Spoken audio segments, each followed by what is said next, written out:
Hello everyone, you watching news 4। मज़हब इस्लाम में क्योंकि यतीमों की किफ़ालत का बड़ा ही अहम किरदार बताया गया है, अजर व सवाब के ताल्लुक़ से भी यतीमों की किफ़ालत जो है बहुत ही अपने ही अंदर एक बहुत ही अज़मत रखती है। सिर्फ मज़हब इस्लाम नहीं बल्कि मुख्तलिफ़ मज़ाहिब में भी यतीमों के ताल्लुक़ से काफ़ी बातें आई हैं। क्योंकि शहर बेंगलोर का यतीम खाना जो काफ़ी क़दीम यतीम खाना है, यहाँ पर तलबा को यानी स्टूडेंट्स को जो है कुरान के दौरा मुकम्मल करने पर इनाम व इकराम से नवाजा गया। कई तलबा को कुरान भी तोहफ़तन दिया गया और इनकी हिम्मत अफ़ज़ाई और इज़्ज़त अफ़ज़ाई की गई। यहाँ इस वक्त शहर के मारूफ उलमा कराम और इदारे के ज़िम्मेदार मौजूद थे। आइए जानते हैं इदारे के ज़िम्मेदार और उलमा कराम का इस मामले में क्या रुझान है। अल्हम्दुलिल्लाह व कफ़ा व सलामुन अला इबादिहिल्लज़ीना इस्तफ़ा, अम्मा बाद। आज यतीम खाने में जो लड़के लड़कियाँ कलामुल्लाह शरीफ मुकम्मल किए हैं, उनका इनामी जलसा और हदिया देने के लिए सबको जमा किए हैं। और अल्हम्दुलिल्लाह बच्चियों ने मेहनत करके कुरान पाक मुकम्मल किया है। इसमें ज़िम्मेदारों का बहुत दखल है, ख़ास तौर से हमारे शफ़ीक़ इब्राहिम साहब, हमारे सेक्रेटरी साहब और फिर दूसरे जितने यहाँ ज़िम्मेदार हैं, सबों ने इस पर मेहनत की है और असातिज़ा किराम भी मुस्तकिल इस पर लगे हुए हैं।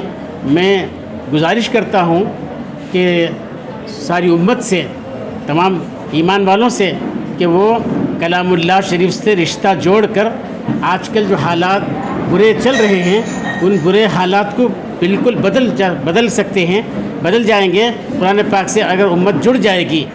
किया है जिसमें हमारे जनाब मोहम्मद ज़ैनुद्दीन इसके मेहमान खुसूसी हैं। ये हर साल हम लोग जो है जलसा करते हैं। इस बार जो है जलसा हम लोग थोड़ा अच्छे शान से किए हैं, इसलिए कि इस मरतबा हमारे ज़्यादा तादाद में जो कुरान ख़त्म किए हैं। इसकी वजह ये भी है कि ये जो पैंडमिक रहा, उसमें जो स्कूलें जो बंद थी, उसमें और ज़्यादा वक्त हमारे बच्चों को मिला और जो है ज़्यादा से ज़्यादा बच्चे हमारे कुरान ख़त्म कर सके। इंशाअल्लाह यही कोशिश रहेगी कि आइंदा आने वाले दिनों में भी और ज़्यादा तादाद में हमारे बच्चे यहाँ से कुरान ख़त्म करेंगे इंशाअल्लाह। और एक भी हमारी ख्वाहिश है कि हमारी मस्जिद मुंतज़मा की कि आने वाले दिनों में यहाँ पर एक शोबे हिफ्ज़ का भी निज़ाम होगा, क्योंकि बच्चे जो है यहाँ पर रहते हैं, वो जो है उनका यहाँ पर रेसिडेंस भी यही है, तो बच्चों को कुरान हिफ्ज़ करना आसान हो जाता है। ये भी हमारी कोशिश है कि इंशाअल्लाह आने वाले दिनों में एक हिफ्ज़ का पहली से लेकर 10वीं क्लास तक यहाँ पर तालीम पा रहे हैं। इसके साथ एक हमारे पास एक अरबी तालीम का भी एक शोबा है। उसमें आज हम उन बच्चों को 34 बच्चों ने कुरान ख़त्म किया, उसको एक जलसा रखकर उनकी हिम्मत अफ़ज़ाई की और मौलाना भी कई बातें उनको बताए। समझते हैं आइंदा उनका उसकी वजह से और तालीम में इजाफ़ा होगा। जब से हमारी टीम इलेक्ट होकर आई है, इससे पहले दीनी तालीम सिर्फ सुबह के वक्त होती थी बच्चों की। जब से हम इलेक्ट होकर आए हैं पिछले 6 साल से, हमने असली तालीम के साथ एक पीरियड दीनी तालीम का भी रख दिया, जिससे बच्चों को काफ़ी फ़ायदा हो रहा है।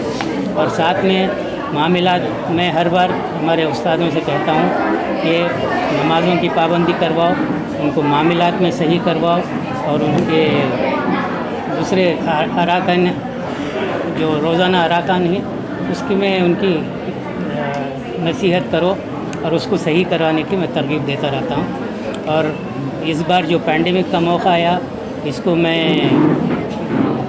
अपने हक़ में करने के लिए हमारे उस्तादों को मैंने बताया कि 2 महीने में आपको कुरान कम से कम 50 बच्चों को ख़त्म कराना है। मगर वो 50 तो नहीं हो सके, करीब 34 बच्चों का अल्हम्दुलिल्लाह ये भी काफ़ी बड़ी तादाद है। इंशाअल्लाह आगे भी हम कोशिश करेंगे कि और ज़्यादा बच्चों को कुरान तालीम اور جیسا کہ ہمارے سیکریٹری صاحب کی بھی خواہش ہے کہ یہاں دینیات کا شعبہ شروع کریں، تو دینیات جیسے مدرسوں میں ہوتا ہے اس طریقہ سے دینیات پڑھانا ہے ہم کو، اور عالم فاضل حافظ وغیرہ کے بھی شعبہ انشاءاللہ آگے شروع کریں گے۔